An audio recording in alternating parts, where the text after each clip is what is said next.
KHOU 11 News at 5:30 starts now. A new stimulus deal is done. Senate Majority Leader Mitch McConnell says lawmakers have finalized an agreement on a $900 billion relief package. It will include $600 direct payments to individuals. It will boost unemployment payments by $300 a week and provide aid to small businesses. Votes in the House and the Senate are expected soon, but the bill is expected to pass. The first shipments of the nation's second COVID vaccine rolled out of a distribution center today. Good evening, everybody. I'm Ron Trevino. Great to have you with us for our webcast tonight. A FedEx truck hauling the shipments left the facility in the Memphis area this morning with a police escort. The shots are expected to be given starting tomorrow, just 3 days after the FDA authorized it. Nearly 6 million doses of the Moderna vaccine have been earmarked for distribution and are expected to be shipped to more than 3,000 locations across the country. But as vaccines begin to roll out, the surge of new COVID cases continues. It does seem to be the case that we're on track probably to peak in terms of the number of infections somewhere around the first week in January. So we have 3 more weeks of increasing infections. We'll see a peak in infections. We'll start to see a decline. But once again, the healthcare system is going to continue to see a burden well past the peak in infections because there's a delay in time to hospitalization and also a delay in time to death from COVID.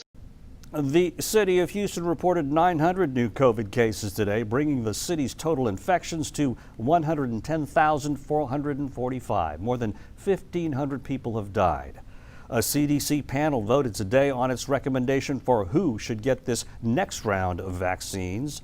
The experts determined that people ages 75 and older and frontline essential workers will be next. Police officers, firefighters, grocery store workers, teachers, and daycare staff are included in this group, which is estimated to be around 49 million people. A rally is underway right now in honor of a 71-year-old man killed in a collision with an HPD patrol car last month. Friends and relatives of Walter Cooper have gathered at the intersection where he was killed, Darien and Lay Road on the northeast side. They say they want to raise awareness to policing policies in underserved communities. Cooper died November 21st. He was pulling off of Darien onto Lay Road when his car was hit broadside by the patrol car. Police say the officers were responding to a weapons disturbance, but they did not have lights or sirens on. Cooper's family says they're planning to file a wrongful death suit against HPD. An off-duty police officer exchanged gunfire with a possible road rage suspect on the west side. The officer was driving in his personal car last night when he spotted the suspect shooting at another car on I-10. He followed the gunman who started shooting at him. The officer fired back and the shootout went on for several miles until the Mason Road exit in Katy. At least 2 other cars were hit by bullets, but fortunately, no one was hurt. The suspect is in custody. Authorities are questioning 3 people after a shooting on the northwest side. A man is hospitalized. He was found inside a car on Veterans Memorial at West Road. Deputies say it appears he was shot after getting involved in an accident with another car. The driver and 2 passengers from that other car are the ones being questioned. The Fort Bend County Sheriff's Office is standing for Houston by remembering those who are often forgotten in society. Today, volunteers with the YANA program delivered holiday gift bags to its members, the elderly and those with disabilities. YANA stands for You Are Not Alone. Our cameras caught up with volunteers as they stopped by a home on Mossy Cup Lane in Richmond, and you might imagine the homeowner was very happy to see them. The YANA program is in its 3rd year. We've realized that we need to reach out, to our elderly and people with disabilities. We know that the statistics say if you don't have social contact, that social isolation can cause health issues.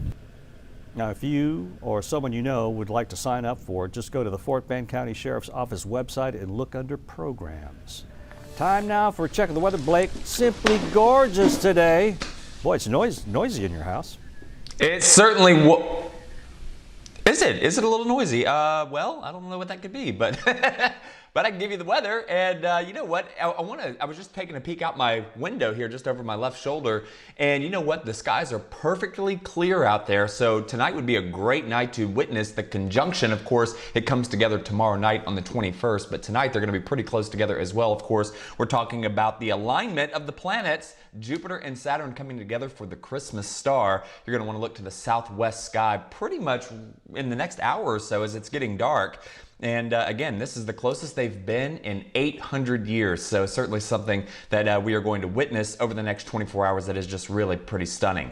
We are just 5 days away, if you can believe that, from Christmas. We're still looking at a pretty chilly afternoon. High temperatures only in the 50s. It does look like we're going to get down into the low 30s, although many of us should escape a freeze, it looks like, as we head into the overnight hours of Christmas. There is no chance, I hate to be that guy, but there is no chance of a white Christmas here in Houston like we saw 16 years ago in 2004. I'll work on it, Ron, but so far, no luck in that department. 65 degrees, the current temperature at Bush Intercontinental Airport as we speak. 66 degrees at Hobby, 59 degrees there on Galveston Island. And the wind speeds coming in from the north and west between 5 and about 10 miles per hour. So as we take a look at the next couple of hours, temperatures dropping down in those low to mid 40s overnight tonight, I think. So it's going to be a chilly start to your Monday, but most areas, in fact, everybody will stay safely above freezing.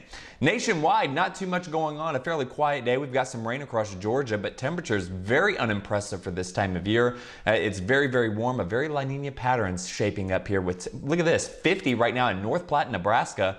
46 degrees in Denver, that is hardly anything to write home about. 42 in DC, 54 in Atlanta, 65 here in Houston. But we take a look to the north and the cold air continues to build across northern Canada, where it is currently 40 below zero right now in Kugluktuk. Now, if you're looking for an Arctic outbreak in Texas, that is not the place that you want to see it. You want to see that cold air build over Alaska, not over central Canada. So it looks like the cold air that will drop out will move to the east of us. It will be close enough to give us a side swipe, but again, we are not going to face the brunt of the colder weather. It will just be nice and cool as we get into your Christmas Eve and Christmas Day. We are looking for that front to come through on Wednesday. Looks like that's a 50% chance of showers and thunderstorms with that front, but then things clear out nicely as we get into your Christmas Eve and Christmas Day. Lots of sunshine expected on both days, and then we start warming back up again as we get into the weekend. So here's how it all plays out. 67 degrees as we get into your Monday afternoon. Tomorrow should be a fairly decent day, mostly sunny skies. The same on Tuesday. We may squeak out a few 70s across the area as we get into Wednesday with that 50% chance of showers as that front pushes through. Christmas Eve, high temperatures in the mid 50s. We're in the upper 50s on Christmas Day with a morning start there in the city right around 34. We could see a few outlying areas mainly north of Conroe see freezing. We could even see a few mid to upper 20s out there once you get well to the north of Houston. And then as we get into the coming weekend, a 40% chance of rain on Saturday and then drying it out as we get into Sunday. So all in all, it's not a bad forecast for the end of December. It certainly could be a lot colder if you think back to 1983 and 1989, both of which had extremely cold Christmases. But Ron, that is not the case this year. I know you wanted me to work on a white Christmas. I don't think I'm going to be able to deliver, my friend. Hey, there's always next year, right? All right, thanks a lot, Blake. That's going to do it for us for now. For all the good folks here at KHOU, I'm Ron Trevino. Our late news tonight starts at around 10:30. We'll see you then.